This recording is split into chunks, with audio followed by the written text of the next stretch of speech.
Why did Allah subhanahu wa ta'ala take away your desire? It's a question that creeps in during the stillness of the night. When everything around you feels too quiet, uncomfortably quiet, you find yourself reaching for your phone, scrolling out of habit. The same content you once craved, now it barely stirs anything inside you. Even the things you once swore never to return to don't tempt you anymore. But it's not guilt this time. It's something deeper.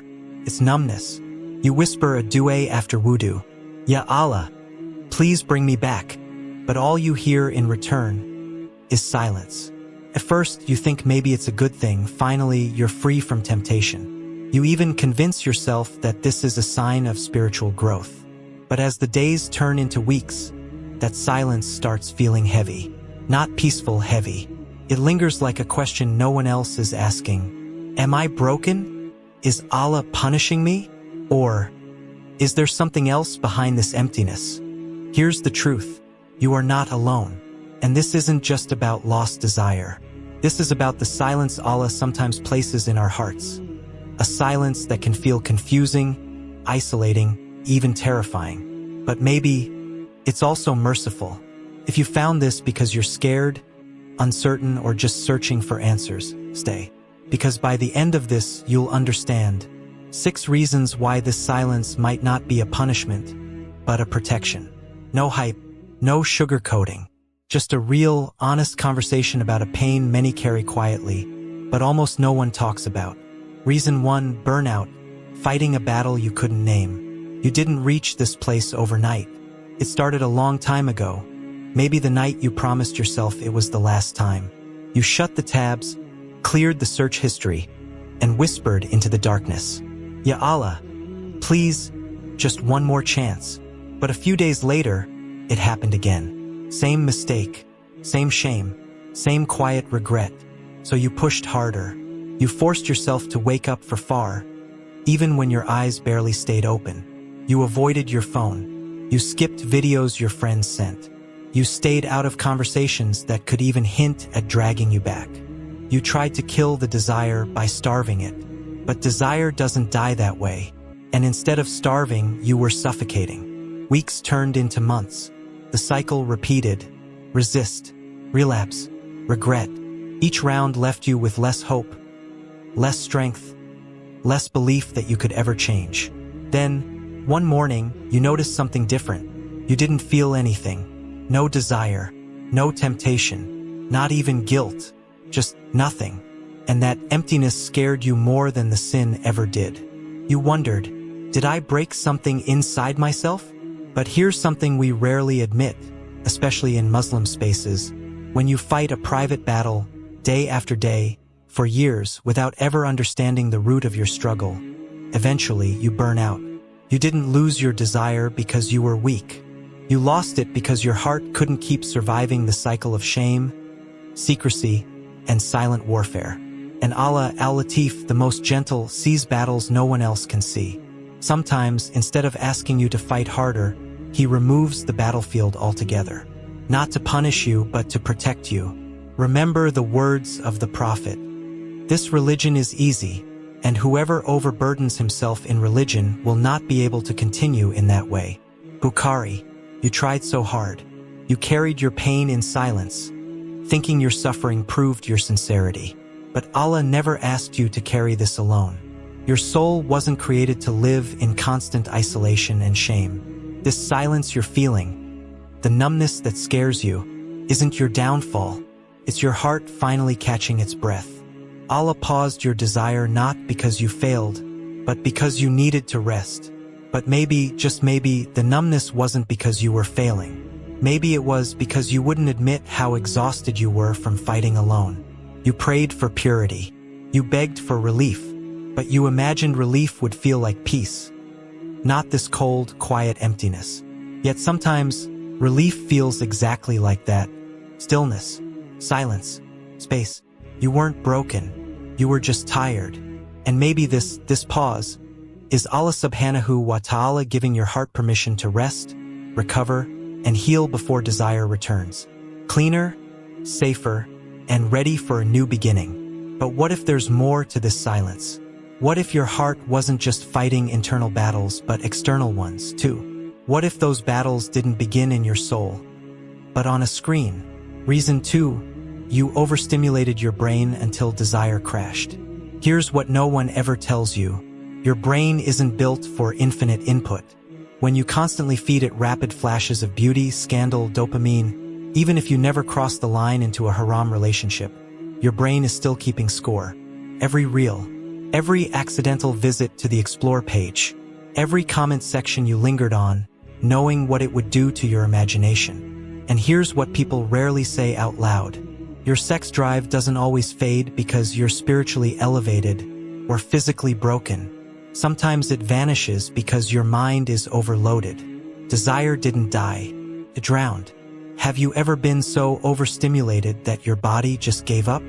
You scroll past something haram not because you've conquered temptation but because you just feel nothing. You get a rishta call, not excitement, just exhaustion. And then the thought creeps in.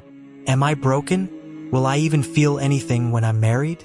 Did I ruin myself before I even had a chance? But pause. This is where your nafs whispers lies. Because your heart isn't broken. It's just buried. Buried under algorithms, dopamine loops, a mental clutter no one taught us how to clean up. Even science now confirms what overstimulation does to us. It desensitizes. But Allah already told us. Indeed, in that is a reminder for whoever has a heart or listens while he is present in mind. Quran 50:37. If you can't feel anymore, maybe it's because you weren't present with your heart in the first place. So this crash you're experiencing is not random. It's your system shutting down before your soul mistakes addiction for affection. You didn't lose your desire. You silenced it. And that's not a punishment. It's a rescue. Reason 3. Allah subhanahu wa ta'ala numbed you to save you. You didn't expect this kind of emptiness. You thought if anything you'd feel guilty, maybe even tempted, anxious. But this flatline, that's what unsettled you most. You were so used to the cycle, sin, regret, wudu, du'a, promises, relapse, that when it suddenly stopped you didn't know whether to be relieved or terrified. You told yourself, maybe I finally fixed myself. But then came the doubt. Why doesn't that person make your heart race anymore? Why does that haram account you used to check on instinct now feel like static? Why are your DMs so dry, not in replies but in emotion? Here's the part no one talks about. You missed the rush, not the sin, not the guilt. Just that quick, fleeting hit, that feeling of being alive, even for a second. Now it's just silence. And you're scared you went too far trying to shut everything down. You wonder, is this my punishment? Did I break myself? But stop. Breathe. What if you're not broken? What if Allah pulled the plug before the sin burned you alive? Because some temptations don't fade because we mastered them. They fade because Allah shut them off. Not as a punishment, but as protection. Like when you're too deep, too emotionally hijacked to escape, so out of pure Rahmah, Allah doesn't wait for rock bottom. He numbs you, so you don't burn the rest of your soul down. The Prophet said, if you feel no shame, do as you wish. Bukhari. That hadith isn't just a warning. It's a diagnosis. When the filters of shame start breaking, desire spirals, and your soul starts bleeding in places you can't even see. So Allah steps in. He mutes the urge, not to reject you, but to give you space. Space to heal without tearing yourself apart. This numbness isn't failure. It's divine first aid. And the fact that you're still here, still searching, still asking, is proof you're not disconnected. You're being protected. The fire didn't die. It got quarantined by the one who created it. Reason 4. A medical issue was hidden behind the guilt. You thought it was just a spiritual problem. You blamed the late-night slip-ups, the search history, the DMs, the fast-forwarded haram scenes you didn't let fully play. But what if behind all the guilt was something physical? You watched just enough to feel it. So when your desire began to fade, and then disappeared altogether, you assumed it was Allah subhanahu wa ta'ala punishing you. And when it stayed gone, you panicked. You Googled symptoms. You cried into your pillow. You begged Allah to forgive you for whatever you thought triggered this. But here's what no one in your circle will likely tell you. Sometimes the issue isn't spiritual, it's biological. Sometimes it's your hormones, your thyroid, your medication, your anemia, your birth control pills, your prolactin levels, undiagnosed PCOS, and for men, could be dopamine crashes from overstimulation. Years of silent guilt tucked beneath masculinity, even performance anxiety no one talks about. But we don't say it like that, because shame is louder than science. So we sit in silence thinking we're cursed, when really, our bodies have been screaming for help, and we were too busy blaming our souls to listen. This doesn't mean you're not responsible for your choices. It means the solution might not come from duʿā alone. Maybe it starts with a blood test. Maybe healing isn't just spiritual. Maybe it's both physical and spiritual, and that doesn't make you weak. It makes you human. The Prophet said, "There is no disease that Allah has created, except that He also created its cure." Bukhari. And that includes the ones you've been too embarrassed to ask about. So if you've been stuck in a cycle of guilt, begging Allah to fix something you haven't even let a doctor check, maybe it's time to change your approach. Healing doesn't begin by assuming you're disgusting. It begins by realizing you are worth fixing. Even the Prophet encouraged the sick to seek treatment, not because they lacked faith, but because they were worth saving. Reason 5. Allah subhanahu wa ta'ala was testing your sabr in the most personal way. Some tests are loud, obvious, tragic. Others, they hum softly under your skin, hidden but heavy. This is that kind of test, the kind no one else sees, but you carry it every single day, in your chest, in your throat, on your pillow at night. It's the test of wanting something and not having it. And unlike loss or heartbreak, this one doesn't come with sympathy. There's no funeral, no breakup, just absence, just a silence where desire used to live. And that's what makes it so hard, because when people see your pain, they comfort you. But when they don't, you start questioning yourself. You ask, why is Allah giving everyone else what I've been begging for? In secret, but some scholars say, when longing remains unmet, but obedience remains unshaken, that's not punishment. That's elevation. Look at Prophet Yusuf, a.s. young, handsome, desired behind locked doors. But what did he say? My Lord, prison is more beloved to me than what they call me to. Quran 12:33. That wasn't just willpower. That was submission. So if your fire feels hollow, but you're still trying, still obeying, still dragging your soul toward what's right, then maybe this isn't about what you've lost. Maybe it's about what Allah is building within you. Because sabr isn't just patience. It's painful loyalty. Reason 6. The du'a you made needed you empty first. You asked for strength. You cried for clarity. You begged for a clean love story. You whispered in sujud, Ya Allah, pull me away from the haram and guide me to what's real. And then one day your desire vanished. Not just lust, but the pull itself, the fire, the hunger, the ache, gone. At first you thought it was guilt. Then you blamed stress. But a different question crept in. What if this is the answer? And here's the part nobody tells you. Sometimes, before Allah grants you the thing you prayed for, He empties you first. He removes everything in your way, even the emotions you thought you needed, to make space for something deeper, something cleaner.